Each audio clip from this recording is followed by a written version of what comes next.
And one of the persons who was arguing against me at Oxford was the current leader, president, head of the Movement for Democratic Change. So this is part of what it is that we were looking at. And one of the persons who was supposed to have been on my side was an African born in the United States. It was really interesting. He's arguing the same position. He was formerly the U.S. ambassador to the Organization of African Unity. And he is currently on some permanent committee on the United Nations. And the first statement that he made, and he had to say something to let the white folks know he was all right. The first statement he made was that, even though he's supposed to be arguing on the same side, that he was a proud African American. He was proud to say that he was an African American. So he wanted to make it clear that he was African, that he was American. He's hyphenated. He's a hyphenated human, right? At the time where we are saying one Africa, one nation, he is making it clear to the white folk, I am a proud African American. He, by the way, was an Oxford graduate as well. So you're talking about the guy who was the former Deputy Prime Minister of Zimbabwe, Oxford graduate, the guy who, the African from the U.S. who served as the ambassador to the Organization of African Unity, Oxford graduate. This is an institution that creates neo-colonial forces that white power can use to dominate the rest of us. That's what it does that, and then of course what it does is create ruling class. They educate forces from the ruling class to continue to dominate the whole world. That's what Oxford University is about. And so we're speaking at the Oxford Union now. And so I was concerned for a while because they set up these rules and they have this process through which the debate is supposed to occur. They call it a debate. And it made me a little nervous because I'm completely out of my element.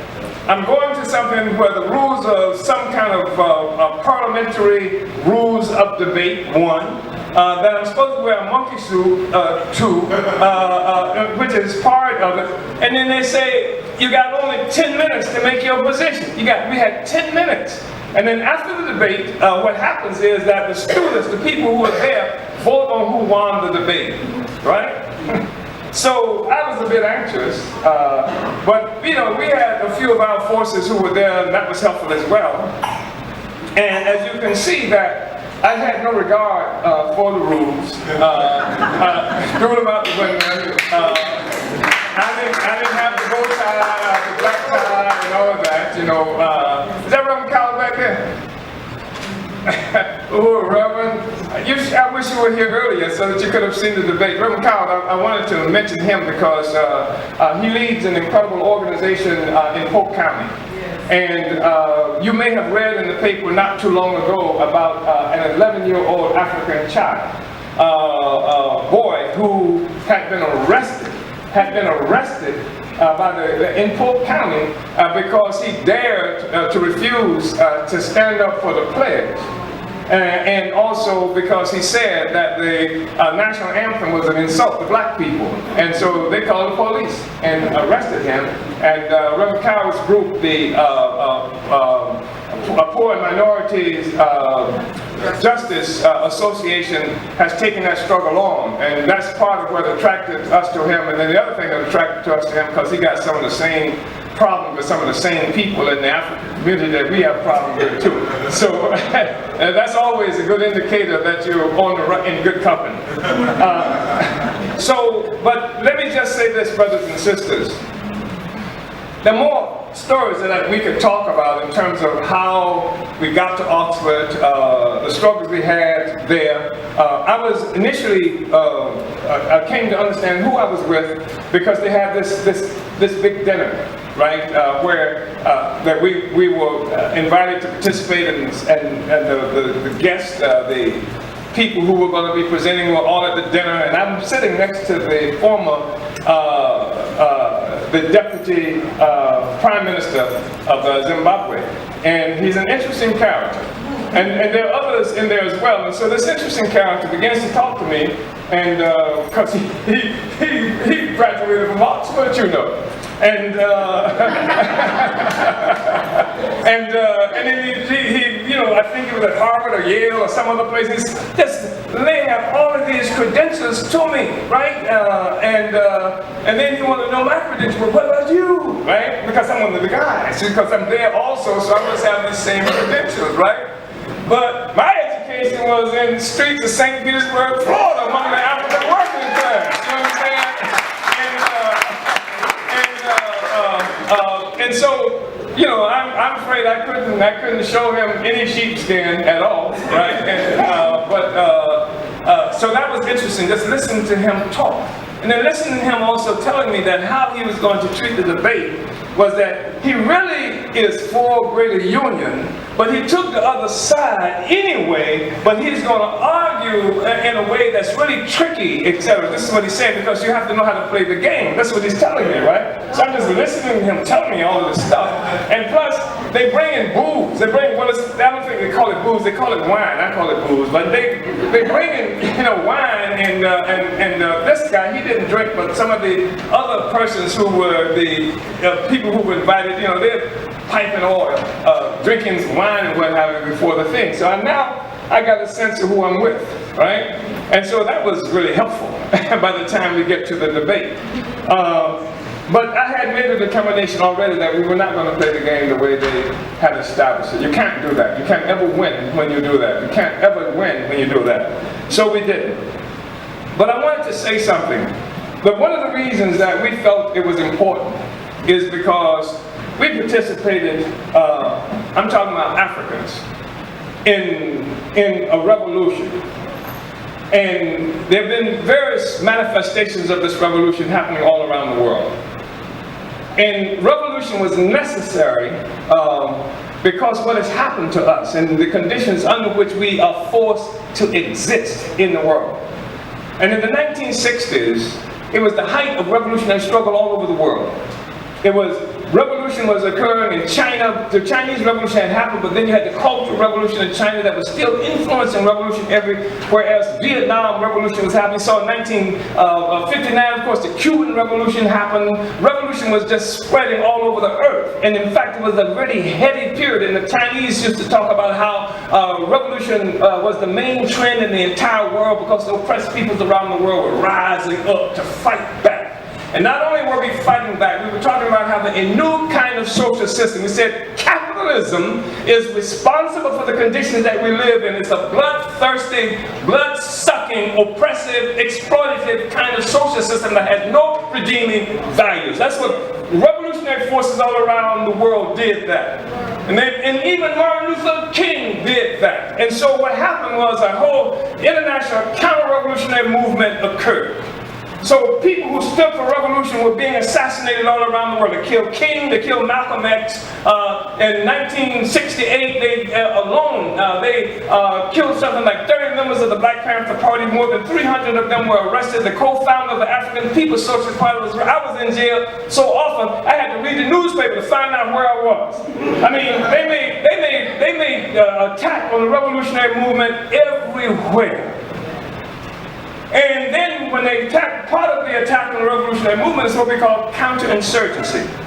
It's an art that has been created by oppressors. They have to create a science and an art in order to keep and oppress people down, because nobody will voluntarily work all day, work their lives off, and then volunteer their children and their progeny to a future of nothingness. Nobody would voluntarily do that. Nobody would voluntarily send their children to a school where you can't say, I will not pledge allegiance to the flag that flies over my oppression that itself was concentrated in the blood of African slaves. Nobody would voluntarily send their children to that kind of institution.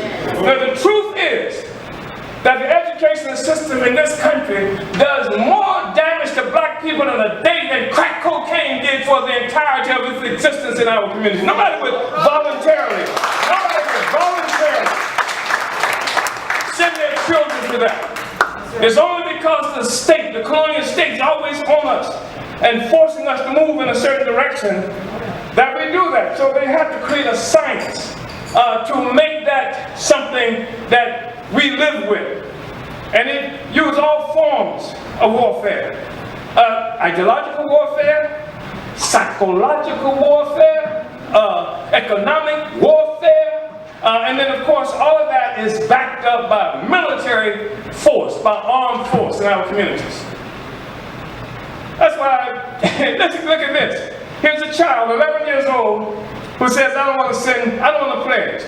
That's a profound ideological statement. He says because that this flag is oppressive to black people.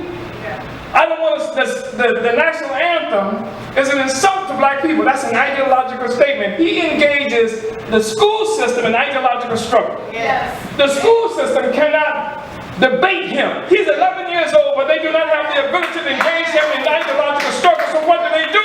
They send the army, the police. You understand what I'm saying?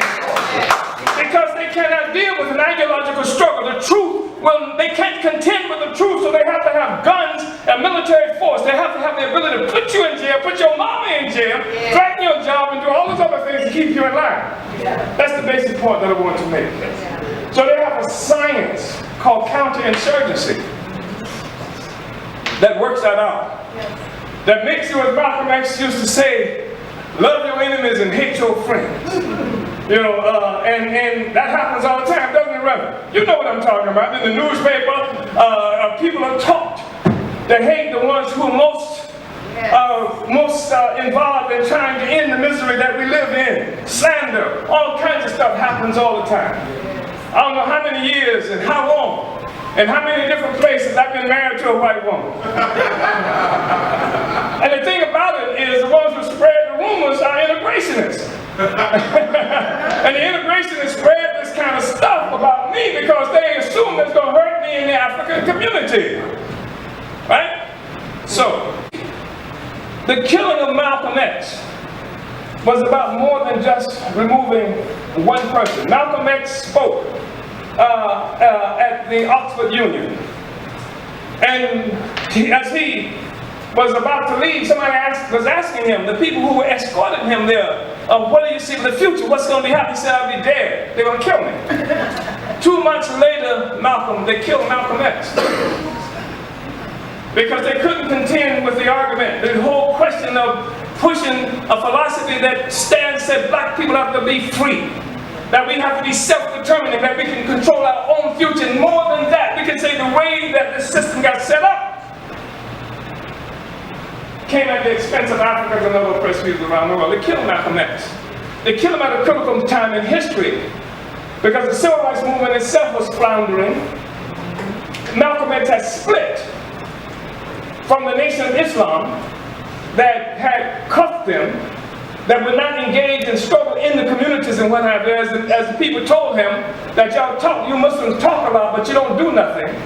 And Malcolm X created the organization of Afro-American Unity that was designed to hook up with African people around the world to be free. And he was there. Why was he at Oxford Union? Because the people at the Oxford Union began to recognize a whole new defining trend of thought that was emerging in the African liberation movement. They have their own selfish interests for wanting to be on top of that question.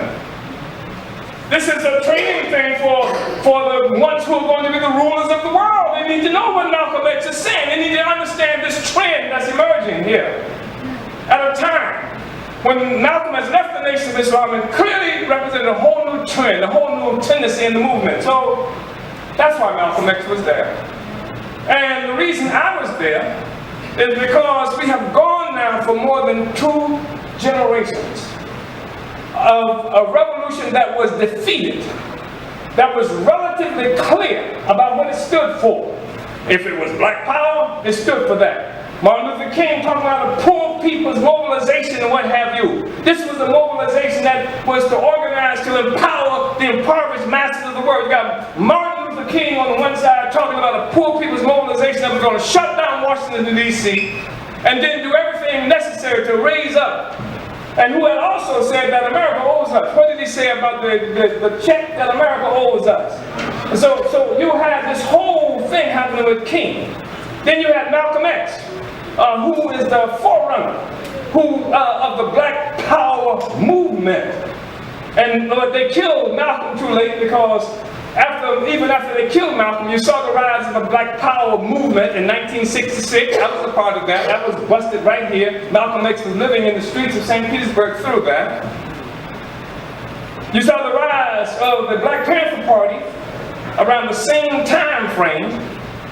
But what has happened is that there's an ideological, philosophical foundation for the movement that you can identify with. People can say, I want to be with that, I want to be with that, etc.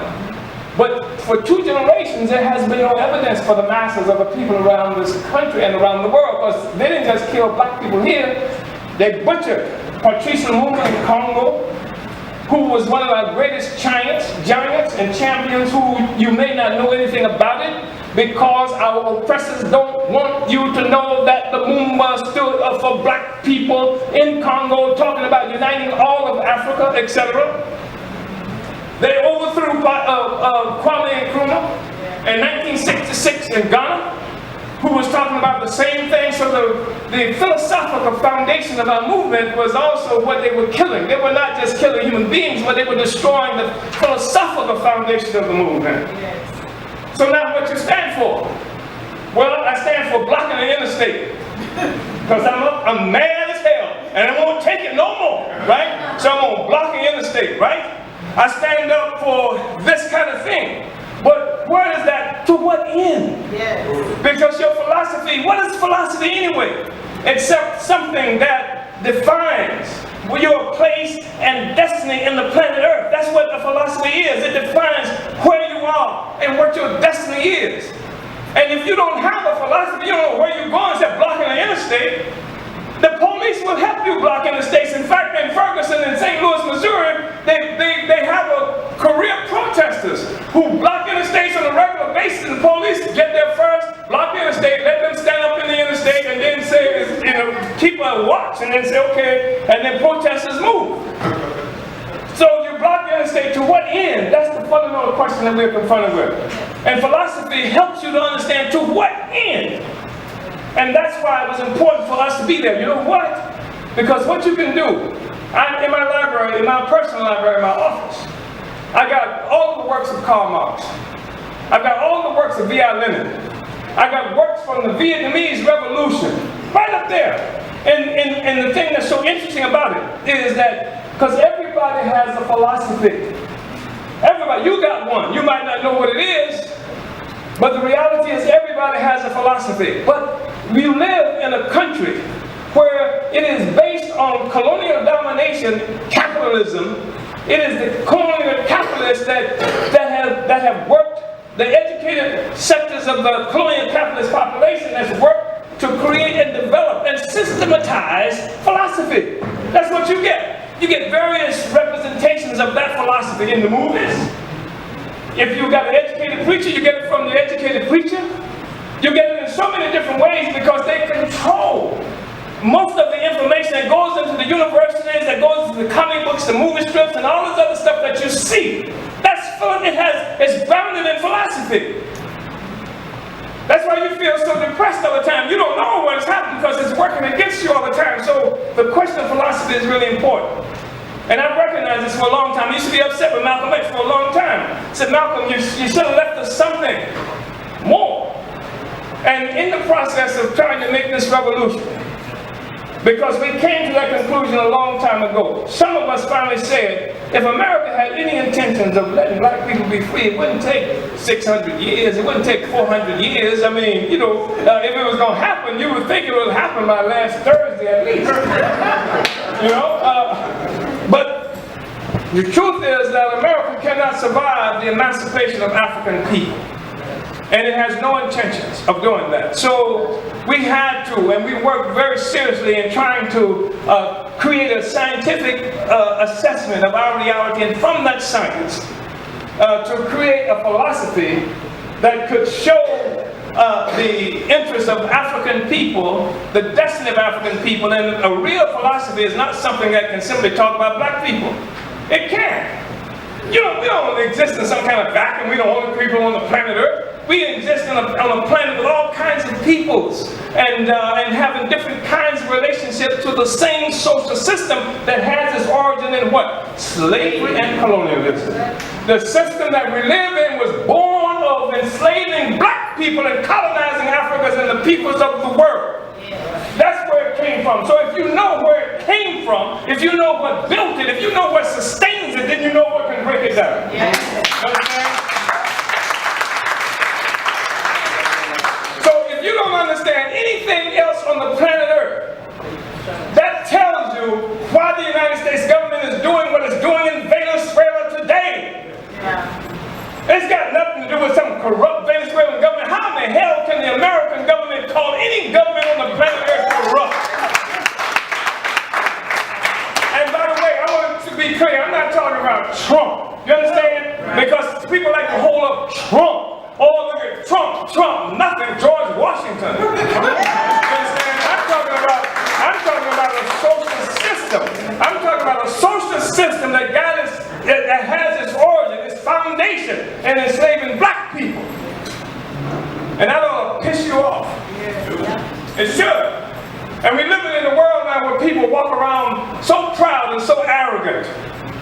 And especially the way they despise and slander the African working class who created everything, all the value that you see created by the African working class.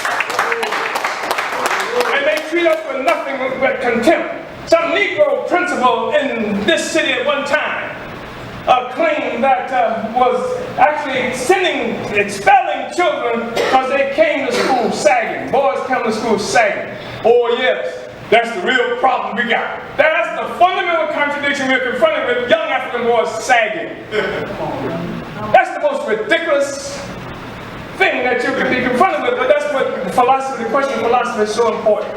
If you don't have your own revolutionary philosophy, what happens is we end up borrowing the philosophy of our oppressors. We end up borrowing the philosophy of our oppressors. And you wonder why you can't get out of this hole that we're in. Because we are informed, our practice, what we do is informed by the philosophy of our oppressors. So that's the work that we've done, a lot of. I mean, that's why I was invited to Oxford, because I've been writing, I've been struggling, I've been trying to sum up this reality, sum up what is happening with us, trying to carry the revolutionary project forward. Because there is no way out of this by simply talking about me fighting against racism. That is the silliest thing in the world. That's white people created that stuff. So you tell me, what is fighting against racism? It's something that keeps white people in the center. I'm fighting to make white people like me. That's what it is, fighting racism. I'm fighting to make white people like me. You can't hit them on the head with a brick. Because if you do, they won't like you. You understand? So you can't do nothing to upset the white people, right? Because then that allows them to continue to be racist. No, the salvation of white people, is for them to be able to end their voluntary isolation from the rest of humanity by uniting under the leadership of the black revolution to fight against and destroy white power.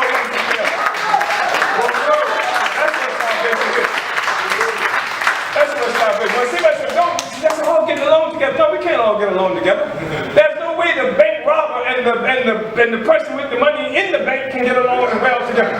There's no way for the murderer and the murderee to get along well together.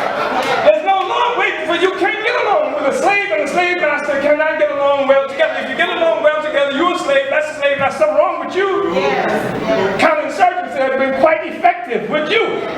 You understand? So what has to happen is that the enslaved must be armed to the teeth. And what's critical philosophy, how do you understand the world? I'm going to say this and get out your way. Because I've been given a signal some time ago and I've actually acted without much discipline here. Because some of us have come to that conclusion, and more people are coming to the conclusion that revolution is necessary too. I just discovered, listen to the Democratic Party. They just discovered socialism. My goodness. And they would have you think that Bernie Sanders is a socialism. Bernie, where the hell were you? We've been fighting for socialism for so long. You weren't a socialist when we were talking about socialism, but what he calls socialism is something about $15, maybe after a period of time, $15 an hour. That's socialism? No, Bernie. No, what socialism is, where the producers of the wealth, the ones who produce the wealth, collectively own and control the wealth and the means of creating wealth. That's when the ruling class and the working class becomes the ruling class. That's socialism. That is socialism. And guess what, Bernie? We might give you $15 an hour over a period of time once we come to power. You understand? And now they discovered reparations. There's this, the inside the Democratic Party talking about reparations. When we started doing reparations work, and the African People's Socialist Party is most responsible for reparations being on the agenda, period. We turned it into a mass demand, brought the masses into this thing. When we started doing reparation work, they said we were lunatic friends. Reparations, people hold up reparations. No. You want us to be, we'd be crazy if we didn't say reparations. We'd be crazy if we didn't say we won't pay back for everything that we've taken from us. The lunatic friends are those in our community who oppose to reparations, right? And so now suddenly they've discovered reparations. Why have they discovered reparations? Because the crisis of the social system, the same thing that make them discover socialism. And they discovered so that they can take command of the definition of what it means. They discovered socialism because capitalism clearly is something that's killing people, destroying their ability to live all over the world and in this country as well. So now they discover socialism. They discover socialism because that's the alternative to capitalism. And so they want to control and define what socialism is. That's why they become socialists. That's why they're talking about inside the Democratic Party. Jesus was a socialist. Live like Jesus. That's what we want to do. Jesus he was revolutionary too. I know they painted this weird picture of who we were supposed to be, but Jesus was fighting against Roman colonialism. You know? So that's why I know you know that, Rev. You understand? And then the whole question of reparations. They want to turn the meaning of reparations into some new welfare poverty program. No.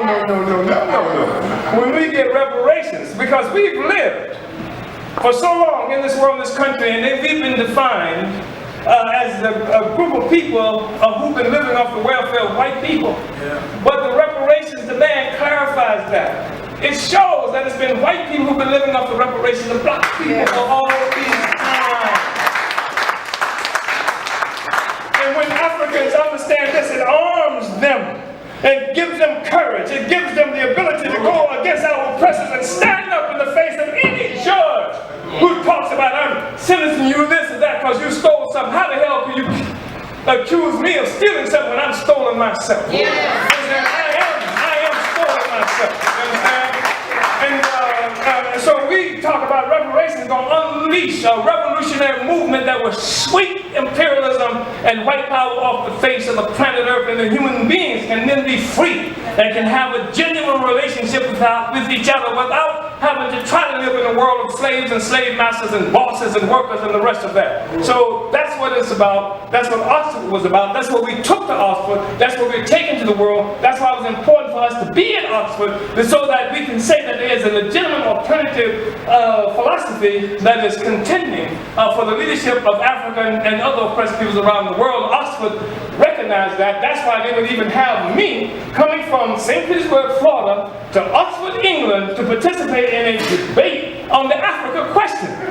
Not the African-American question, as they like to put it, not the Negro-American question, but the Africa question, because we have forced Africa onto the agenda. We have forced a recognition that there is only one Africa and one nation, and that's us, an African nation that's been forcibly dispersed around the world. We have told everybody, and now more people are beginning to understand that I can't get on a boat in Africa as an African in 1619 and then get off as Jamestown, Virginia as a Negro. If I was an African when I got on the damn boat in Africa, I was an African when I got off the boat. I was an African then, I'm an African now.